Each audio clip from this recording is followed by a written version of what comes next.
Welcome and thank you for watching iCanTv Network News. Today is Friday, November 21st. I am Massah Saffa and here are the news.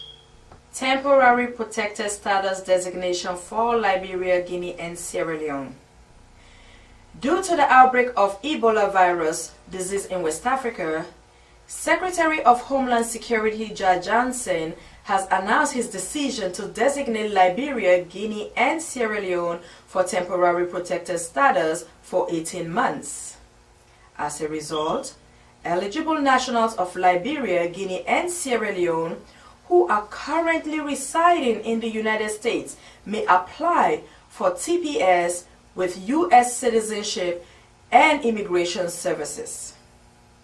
The TPS designations for the three countries are effective November 21st, 2014 and will be in effect for 18 months.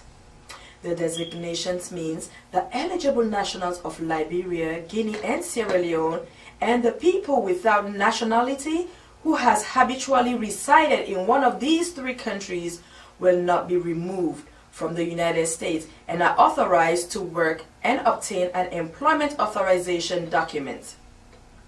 The 180 days TPS registration period begins November 21st and runs through May 20, 2015. Conteh Kole Yomkala movement donates to Njala University. The Conteh Kole Yomkala movement of Sierra Leone has, on behalf of Dr. Conteh Yomkala, presented food items worth millions of leones to students at Njala University. The event took place over the weekend at the Auditorium Hall in Mokondi campus in Njala, Bo district, and that is the southern of Sierra Leone.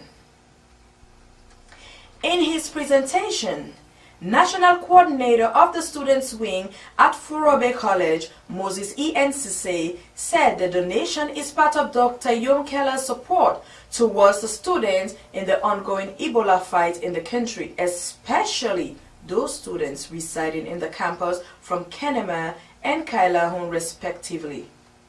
He said, Njala is at the bottom of Dr. Yomkala's heart, who always remember the university because it is that made him what he is today. Transportation Minister discloses good news for Sierra Leone aviation. Sierra Leone's Minister of Transport and Aviation, Honorable Leone Balogu Koroma, said the suspension of 7 airlines to Sierra Leone is already disrupting cross-border and regional trades. He made this statement in Dubai, in the United Arab Emirates, where he signed air services agreement with the UAE counterpart Mohammed Al Mansour. He thanked the two airlines, Brussels and Royal Air Maroc, for not suspending their own operations. Sierra Leone's national football team, Leone Stars, have failed to qualify for the 2015 Africa Cup of Nations finals. They could only manage a point in their 6 matches, most of which were played by mostly foreign-based players in venues outside of the country due to the Ebola outbreak. 2 of Africa's greatest sides, Cameroon and Ivory Coast, made it through in a group of 4, which also included Democratic Republic of Congo. Many people have cited the indifferences between the Sports Ministry and the Sierra Leone Football Association (SLFA) as being responsible for the team's poor showing in the qualifying matches. The uneasy relationship between the two groups prompted Sierra Leone's Parliamentary Committee on Sports to summon the Minister Paul Kamara and SLFA President Aisha Johansson, both of whom presented documents to the committee and which are expected to be of help in resolving the dispute. The chairman of the Parliamentary Committee on Sports, Honorable Martin Bangura, was quoted in a local newspaper expressing his committee's readiness to move quickly in resolving the problems facing football administration in the country. The sports minister and the SLFA president both denied any involvement in the deportation from Cameroon of Sierra Leonean journalists who had gone there to cover a match involving Sierra Leone and Cameroon. Many football-loving fans in Sierra Leone hope to see an end to the bickering amongst the game's key stakeholders and for the true spirit of the beautiful game to once again take center stage. Alfred reporting from Freetown. Over to you, Massah Saffa in New York. And now our iCanTv Appreciation Friday. We want to appreciate and acknowledge two entities that have been doing a marvelous job. Before I could say anything about these two entities, first take a look at the video. This is a condition where you cannot touch your close relative, neither your mother or your sister. Are your family, do they worry or are they upset that you work here? Yeah, for the starting when I call them, I tell them they will hurry, up till now they are hurry. But still I'm talking to them, not to be fair, because I am involved for the job. So they don't continue to only pray for me while I'm taking the precaution. I had a colleague who lost we lost him, we lost his wife, and all his children, and even his mother-in-law. Yeah, the other one, we lost him, but he was quick to have recognized the signs and symptoms of the illness because he knew he has exposed himself. So what he did exactly was, he told his wife, nobody comes near me. If I have to die, I'll die alone, and he died. As for now, I'm not with my family because when I'm here doing the job, my family is no more happy for me. They ask me to leave the house because of the work that I'm doing. And they said that I should not supposed to spread the sick in the family. You understand? After a day's work, I make sure I disinfect my shoes, I wash my hands, and make sure my Honda, my motorbike is disinfected before I go home. Because I knew my children would come to greet me. The work is hard, but no way to do. It is our whole war. It is our whole war for the nurses. No way to escape the war. We just have to fight it so that we can eradicate Ebola.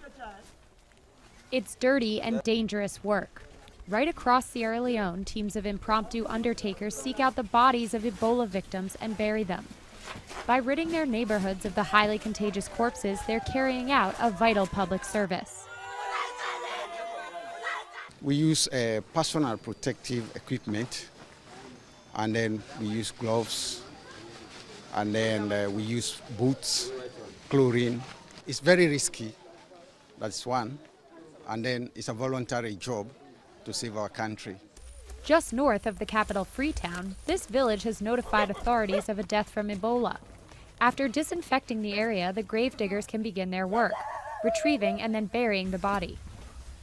But even after burial, the risk of contamination can linger if the remains are not disposed of properly. You don't want to leave dead body exposed because of the thing to be exposed. If that dead body exposed here, someone might catch, say because of, oh, this is my mother, I want to bury her because there is no burial team, so just go and then church, I said them. Paid just $100 a week, the body collectors recently staged a 24-hour strike over unpaid salaries. In some places, there are too many bodies and not enough workers to remove them. In this rural clinic, a corpse has lain out in the open for 2 days alongside the living, and there's no doctor available to treat the mother of this young man who's showing all the symptoms of Ebola. There is no sufficient food, so all what I need to give some medicine and food. For the body collectors who carry out up to a dozen jobs a day, there's plenty of work ahead.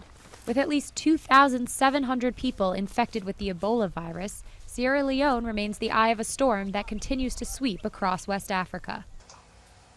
Now you all have seen it for yourselves. These people actually risk their lives every day, knowing in their heads that they are going to stand right in front of the people with Ebola, touching them, being in their midst. They did a marvelous job. They are giving their service to the country, and they are worth being appreciated. And I believe you all will agree with me that these people deserve our acknowledgement this Friday.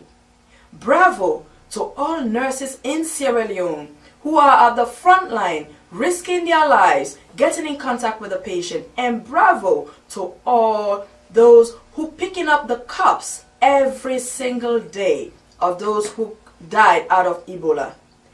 Thank you very much. And here ends our news for today. Remember to join us again on Monday. Enjoy your weekend and stay safe. Thanks for watching iCanTv News. Massah Saffa, iCanTv.